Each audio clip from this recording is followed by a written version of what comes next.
Welcome, dear listeners, to the dark realms of Scary Story Central. I am your guide through the shadows, the keeper of spine-chilling tales that will send shivers down your spine. But before we dive into the abyss, a quick reminder to those brave souls with us tonight. Don't forget to like this video if you dare to continue the journey with us. And if you haven't already, subscribe to Scary Story Central and ring that notification bell, so you never miss a bone-chilling tale that we have in store for you. Don't be afraid to leave your comments below and share your own harrowing experiences.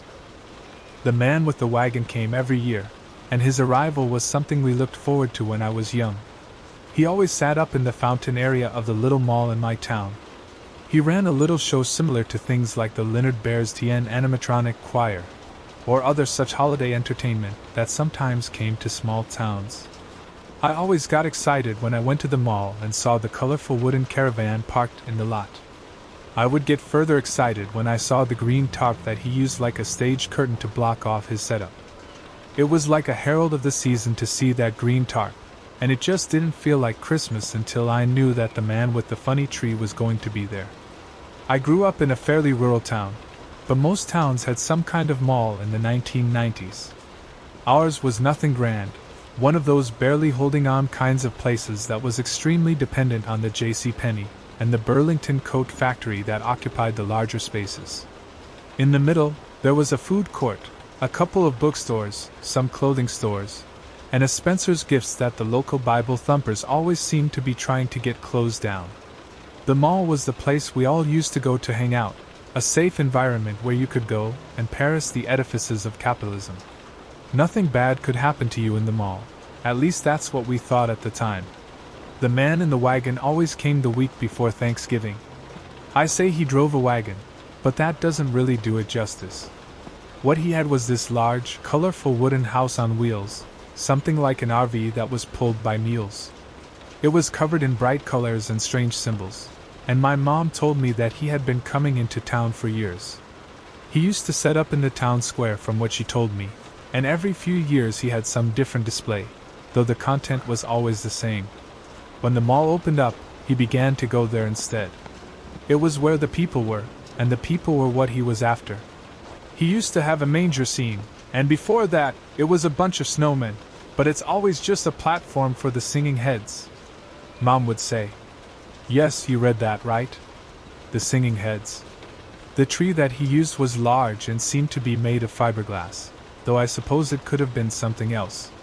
It was about 15 feet high, and in sections that he would drag out of the cart to erect. Once he had the tree in place, he would push out a rolling cart with a tarp over it, and we all knew that's where the funny heads were. You never saw where he unpacked them from, you never saw how they worked, but we all knew what they did. On the first day of December, he would unveil his show. The first time the curtain slid back, we would all laugh and cheer at the sight of the tree with the funny heads covering the limbs. There were 15 in all, and they all hung from the limbs of the tree like ornaments. Each head seemed to know its part, and the songs were always expertly performed. We assumed they were robotic because when they weren't singing, they would close their eyes and almost appear dead.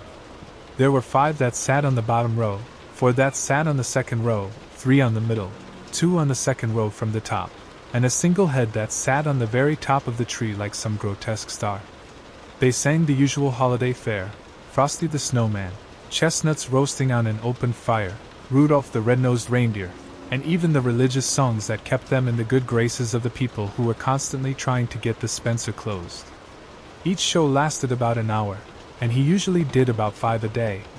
He would post the show times on a chalkboard near the ticket booth, and in between shows he could be seen sitting on the edge of the stage and whittling. The town always offered to put the man up in a hotel, thanking him for bringing some holiday cheer to the community, but he always refused and insisted on sleeping in his wagon. I wouldn't want to be away from my stars for too long, he would say with a sly wink.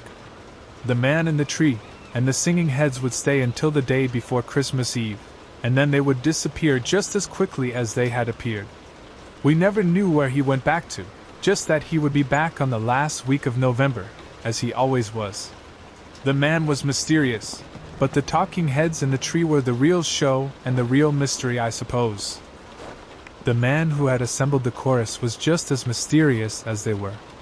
He was middle-aged, but I suppose he could have been older. He wore a coal black suit like an undertaker and had a tall, black hat that completed the mortician look. He had a cane, shiny black shoes that he had polished mirror shine, and I always remember he had the one tooth that winked when he smiled. He was always jolly, and his short white beard reminded me a little of Santa Claus. He always had candy canes for the children who came to see the tree, but there always seemed to be something a little off about him. Even as a kid, my attention held by the tree of singing heads. I remember keeping a wary eye on the man as he grinded and watched the show from the ticket booth. It was the same wary attention I would give people who stood a little too close to children's playground or mumbled to themselves on park benches. It was that wariness we give to people who might not be all there. I looked forward to the arrival of the man in his cart probably longer than I should have. The mystery of the tree and the singing heads would persist until I was nearly out of high school, though I wish now I had never found out. I might be happier if I had remained a mystery. I was 17 and working at hot dog on a stick when I smiled as I saw the old man pushing his trolley towards the fountain area. He had the bottom part of the tree perched precariously on that hand truck, and I just knew that soon the mall would be full of the sound of the holidays. Carol, one of my coworkers at the stand, snorted and said she couldn't believe they let that creepy old guy come back every year. I looked shocked, but then I remembered that Carol's family had only moved here 2 years ago. They had come up from Gladstone, a bigger town about 3 hours up the road, and this would only be her second year seeing the man and his caroling heads. "He's not creepy," I insisted, though I didn't quite believe it myself. "I love his Christmas show, most people in town do." "Really?" Carol asked. "How long has he been coming around? I assumed he was newish since he's clearly trying to cash in on the whole animatronic fad." "Since I was a little kid," I told her. "He's been coming around for at least the 17 years that I've been alive, and Mom said he's been coming around longer than that." Carol made a halfway interested sound at this, and we watched him make several trips back and forth to the wagon as he set up his tarp and began setting up the tree. Other people had taken notice too, and there was an air of excitement as they marked the old man's return. I call him the old man, but he always looked exactly the same. He could always have passed for middle-aged. He never seemed to get any larger or smaller, and other than his white beard, he never seemed to gray or wrinkle as old-timers sometimes did. People watched him as he came and went, and as the top of the tree rose above the tarp, we all secretly waited for the first week of December. I was especially excited this year. I would have a prime seat for nearly every performance as I stood here and sold lemonade and hot dogs on sticks. I had been happy to take the job, after being let go when the shoe carnival closed up, and part of it was because I knew I'd be able to watch the Christmas tree and its singing heads. The man still gave me the creeps, though I had hidden it deep for as long as I could remember, but I looked forward to the show nonetheless. I couldn't wait to see if he had added any new Christmas songs this year, and Carol likely got tired of my constant speculation. Carol seemed less excited but was definitely interested to see what the old guy would bring to the table this year. I was working the first day he opened that curtain, and to my surprise, they had added not a new song, but another head. There were 16 now, the bottom row now holding 6, and it threw off some of the symmetry that had existed in the years before. The man took the stage and made a bow, telling everyone he was glad to see them for another year. Then he lifted his conductor's baton and started the show. All the heads opened their eyes as if they had only been waiting for a signal, and as they broke into a rendition of "Oh Come All Ye Faithful," Carol gave a long shudder and said she didn't know how she was going to work here for the next 4 weeks with all that going on. "Are you kidding?" I asked. "We get a front row seat for every performance. We don't even have to buy a ticket. It's kind of cool." She gave me a look like I might be brain damaged. "Tell me this doesn't seem normal to you?" "Well, yeah, it's a yearly thing. The cart rolls in, the man sets up, and then the first day of December we hear the singing heads, just as we did the year before." She pursed her lips, like she was trying to find the most diplomatic way to say what was on her mind, and finally decided on the truth. "You know that nowhere else does anything like this, right?" I furrowed my brow, having never thought about it before. I mean, they must do something like this. I'm sure there are weird little holiday activities in every town. Yeah, but nothing like this. This is just sick. Who makes robot heads that sing Christmas carols? The whole thing is like a Twilight Zone episode. I don't know how any of you guys enjoy this, she said, going to the back to count sticks. I just shook my head as some fella came up to buy a hot dog and on a stick and found my eyes wandering back to the show throughout the day. We did amazing business that month, thanks in part to people coming over to get snacks before the show. The man put on 5 shows a day, the last one ending about 10 minutes before the mall closed, and he always packed his heads back on the dolly and wheeled them out after the crowd had left. I remember wanting to go talk to him, tell him how much the show meant to me, but I couldn't quite bring myself to. Even as an adult, at least that's how I thought of myself, I was still a little hesitant to approach him. I remembered the way he made me feel as a kid, the polar opposite of the singing head, and always watched him shuffle back to his cart from afar. It was December 21st, 4 days before Christmas, when I learned something about the show that would change my memories of it forever. Carol and I were, once again, manning the stand when a camera crew came up to talk to the man in between shows. He was preparing for the final show of the night, tickets already beginning to sell, when a lady from Channel 4 News approached the booth and asked him if they could interview for a piece they were doing on the mall. He tried to put her aside gently, saying he had a show starting in about 30 minutes, but she pestered him until he agreed to do an interview and he finally walked off with her. As we watched him leave, Carol got a strange in her eye and seemed to be planning mischief. "Hey," she said suddenly, "let's go have a closer look at those heads." My mouth came open a little bit, and I asked her if she was crazy. No one got near the stage, no one. The man's demeanor was usually jolly, but anyone who tried to get close to the stage saw a different side of him come out. He could be scary if the mood took him, and those who attempted to touch or get close to his singing heads discovered that the hard way. He had never hurt anyone, not that I had ever seen, but he definitely made them change their mind through some kind of sorcery. Even the surliest of teenagers, or the brattiest of kids, quailed beneath his softly spoken words and his harsh glances, and very few people attempted to go near the stage.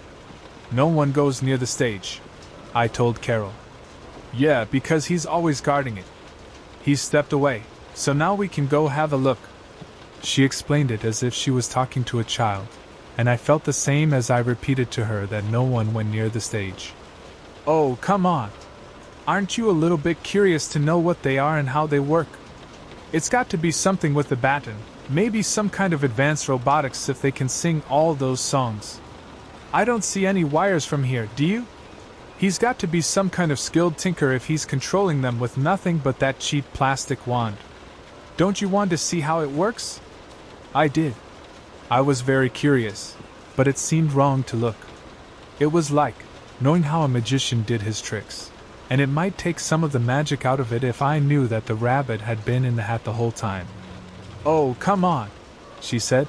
"What are you, scared?" She was moving before I could answer, and I just got swept up in it. I wasn't scared, not really, but I didn't want her to go by herself either. I was honestly worried that if she went alone I would never see her again, and she had become one of my best friends in the time we'd worked together. We hung out outside of work, we went to the same school together too, and I liked Carol in that way we sometimes become attached to people.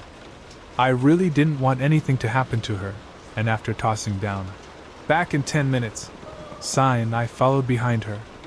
The crowd was sparse this early, just a couple of people wanting to get good seats for the last show of the evening, and it was easy to move behind the curtain and into the shadowy area backstage. The light came in from the overheads, but the curtain still cast the bottom part of the tree in a small shadowy bank. The heads looked a little grisly with their eyes closed, seemingly asleep, and now that I was close, they looked less magical and more creepy. He had decorated his Christmas tree with severed heads, it appeared, and now that I could look at them properly I could see that they were hanging from their own braided strands of hair. They swung from the bows like hanged men and women, and Carol seemed amazed by them. "Wow," she said, getting right up on one of the heads. "These are amazing. Whatcha think it is?" Some kind of robot or maybe some weird ventrilo. But she never finished her thought. The head, a dark-haired man with a short beard, opened his eyes and looked at her. The two held the gaze of the other for a long moment, and then the head began to scream. The scream was high and terrifying, and as the other heads woke up, they too took up the scream. The 16 heads began to keen in unison, lifting their voices to the sky as they shrieked and moaned. I could hear the crowd on the other side of the curtain, confused cries coming from the children as the adults began to call for help. "Carol! We have to go!" Carol couldn't hear me, though. Carol was screaming as the heads bellowed their fear and rage to the ceiling of our cheap mall. I heard someone coming, the gravely voice telling them that everything was okay and that they should return to their seats. I knew that voice, and I did not want him to catch me back here. Even at 17, I was still a little afraid of the man in the dark suit, and I'm ashamed to say that I ran for my life. I fled into the mall, hiding in a bathroom for about half an hour before finally coming back to find the performance in full swing as if nothing had happened. I never saw Carol again, but the man and his singing heads never came back either. I never knew why they stopped coming, but I was a little grateful for their absence. The memory of those screaming heads would haunt me for years to come, and I can remember waking up in a cold sweat as I remembered their open mouths and mourning faces. In my dreams, Carol was still screaming, and when she looked at me, her head would flop sideways and fall off her neck. In my dreams, I couldn't run. All I could do was watch.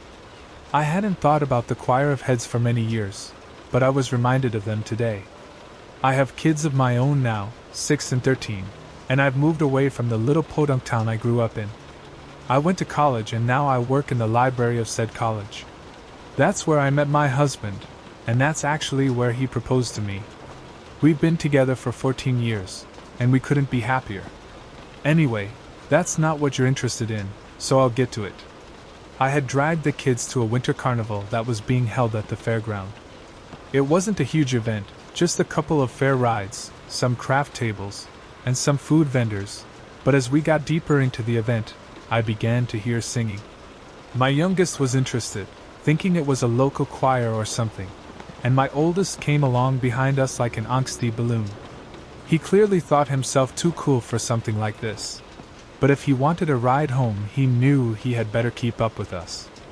I saw the top of the tree before I saw anything else, and the sight of that head perched at the tippy top made me want to scream.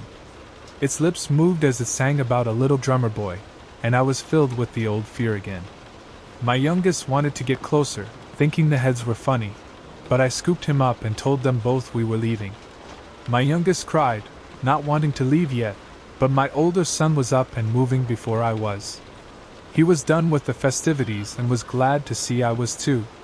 I nearly sideswiped another car on my way out of the parking lot, and I was off and running as my kids made various complaints in the back seat. That new head would play a part in the new nightmares I would have, and for good reason. It would appear that Carol had discovered the secret of those heads the hard way. No one had seen her again after that, and her parents had still been looking for her when I went to college. I didn't tell the police anything and they never came to ask me. I just knew that I would get in trouble if they found out what I had been doing, and when the man and his cart had left early that year, I assumed it was a mystery I would never know the answer to. Now I knew better, and I suppose Carol did too. Her head sat atop the tree at its place of honor, singing all the old holiday classics the heads had sung every year. I told the kids to play as I went to my sewing room, just sitting here as I wrote this little confession of an action. I have no idea what to do, and I'm not sure that anyone would believe me anyway. So if you see the tree of singing heads this year, just remember to keep your distance. Otherwise, you might be the new star of the little Christmas special.